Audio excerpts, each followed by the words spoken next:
Josephine Leslie's novel, The Ghost and Mrs Muir, tells the story of a widow living in a haunted house. The ghost tries to scare them out until they become close. It was so popular it was adapted several times. A feature film in 1947, an hour-long radio play, and a stage production in 1951. A TV series ran from 1968 to 69 on NBC and from 1969 to 70 on ABC. It had lower ratings than other supernatural shows of the time, but it had memorable characters played by expert actors. Keep watching to learn more about the Ghost and Mrs Muir cast. Hope Lang. Elise Ross Lang, who later took on the stage name Hope, was born November 28, 1933 in Redding, Connecticut. She began performing on stage early in the 1942 productions of Life, Laughter and Tears and The Patriots. In high school, she began adding a few more feathers to her cap by studying dance and working as a model. She majored in dance and theater at Reed College in Portland and then Barmore Junior College in New York.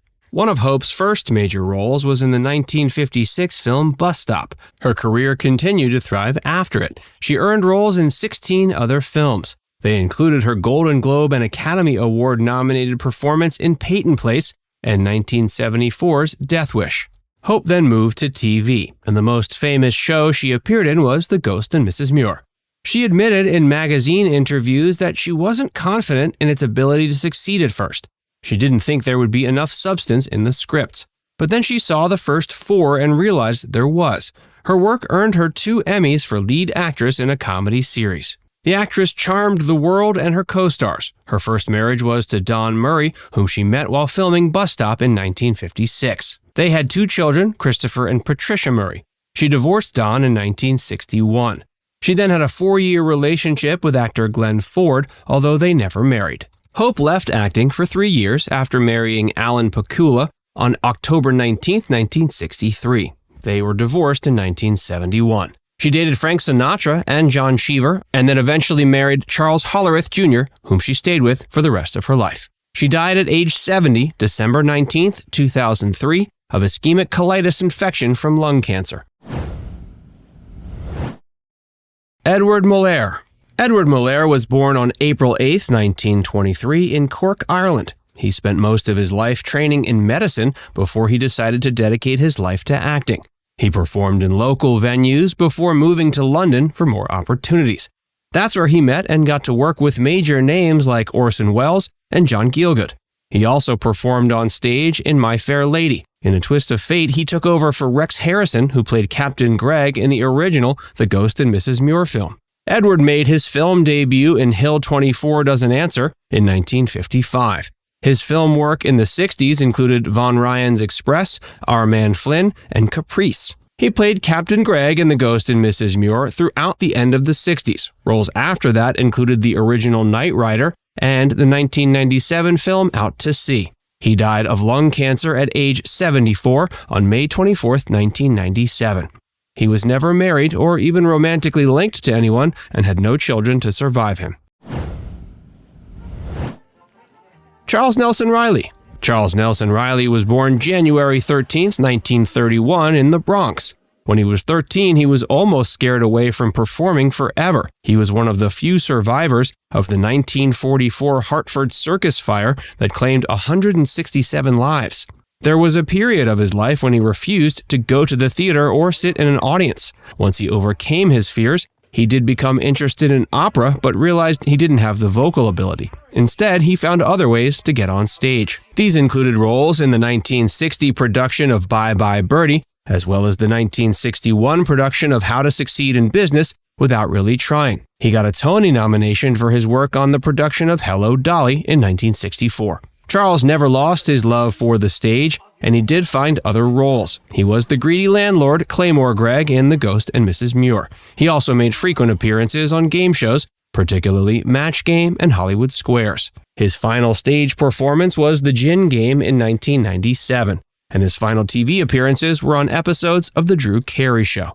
His final film work was in the adaptation of the one-man show The Life of Riley in 2007. Reilly died at age 76, May 25, 2007, due to complications from pneumonia. Rita Shaw. Rita Shaw was born September 13, 1912 in South Paris, Maine. She made her Broadway debut in the 1947 production of It Takes Two. That helped her earn roles in several other stage productions, including The Pajama Game, Gentlemen Prefer Blondes, Picnic, and Annie Get Your Gun. Rita also extended her career to the big and small screen. As well as playing housekeeper Martha Shaw in The Ghost and Mrs. Muir, she also appeared in Mary Poppins, Pollyanna, The Ghost and Mr. Chicken, Bachelor in Paradise, and Escape to Witch Mountain. Rita died at the age of 69 on January 8, 1982, due to complications from emphysema. Helen Caraher and Kellie Flanagan. These two played the children in The Ghost and Mrs. Muir. They added life and comedy to the show, and they're now the only surviving members of the cast.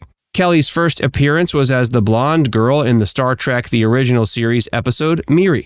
She then appeared as Candy in The Ghost and Mrs. Muir for 2 seasons. She essentially left the business in the 70s, but has been credited as a producer on the 1993 miniseries The Wild West and the 1994 Civil War Journal series. Harlan made guest appearances on shows like Bracken's World, Emergency, and The Brady Bunch.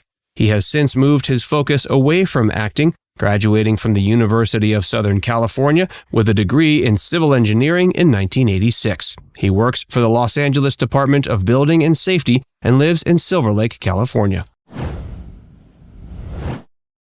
Kellie's 1989 interview. The last time fans heard anything major from Kellie Flanagan was in a Where Are They Now special in a September 4th, 1989 issue of Us magazine. She was working in Venice, California and running her own videotaping company, Strictly Video Productions. The interview gave her a chance to talk about her time on the show as well as other roles. Kellie said her life alternated between busy, exciting, and blissfully quiet. She and her husband lived alone because their daughter was in college. They had land near Yosemite National Park filled with roosters, dogs, cats, and geckos. When she wasn't tending to them, she enjoyed ceramics, beading, and reading. She was also managing editor of Sierra News Online. She recorded a radio segment for KRYZradio.org every week. When asked how she landed the role of blonde girl in Star Trek, she said it was thanks to her agent, Dorothy Day Otis. She'd already gotten a few commercials and print work before they worked together to get on screen. She said the most memorable part of that famous episode was working with all the other children on set. She remembers it as just one big play week and said nothing ever felt the same way. She also has nothing but positive things to say about her time on The Ghost and Mrs. Muir. It was as much fun for her at the time as her work on Star Trek, but there's a reason why it was her last major credit. Her mother, a major force in her career, passed away before she turned 11. Her older siblings took over as her guardian and asked if she wanted to continue acting. She said no and went back to school in 6th grade. Now it's time to hear from you. What's your favorite classic supernatural sitcom? Did you watch The Ghost and Mrs. Muir? Let us know in the comments section below.